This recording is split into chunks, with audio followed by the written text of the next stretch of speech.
Më 23 nëntor, policia e Tiranës dhe krimi ekonomik njoftuan finalizimin e operacionit të koduar wrong delivery, shpërndarja e gabuar. Alessio Brungaj dhe Enis Aliaj, 19 vjeç, Sergio Lala, 26 vjeç, si edhe një 17 vjeçar, janë 4 të rinj të arrestuar në këtë aksion.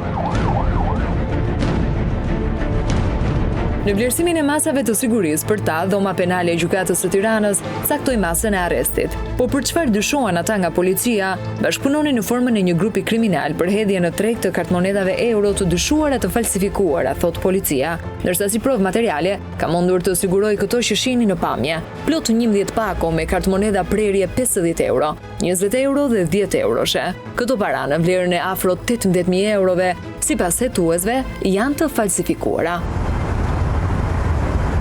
Po çfarë rrezikojnë këta të rinj me një përballje me ligjin, referuar kodit penal në fuqi, rezulton se për nenin 183, falsifikimi i kartmonedhave ka këtë parashikim. Falsifikimi ose dhënia në qarkullim e monedhave të falsifikuara dënohet me burgim deri në 5 vite.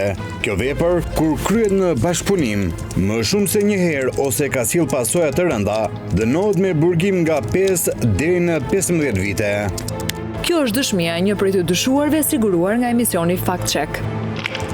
Është e vërtetë që këto kartmonedha imitimi i kanë porositur dhe printuar për t'i përdorur si mjete argëtuese në rrjetet sociale dhe nuk kanë pasur qëllim as t'i përdor dhe as t'i nxjerr në qarkullim. Nuk e dija që ishte vepër penale, sepse ma kishin thënë si formë argëtimi.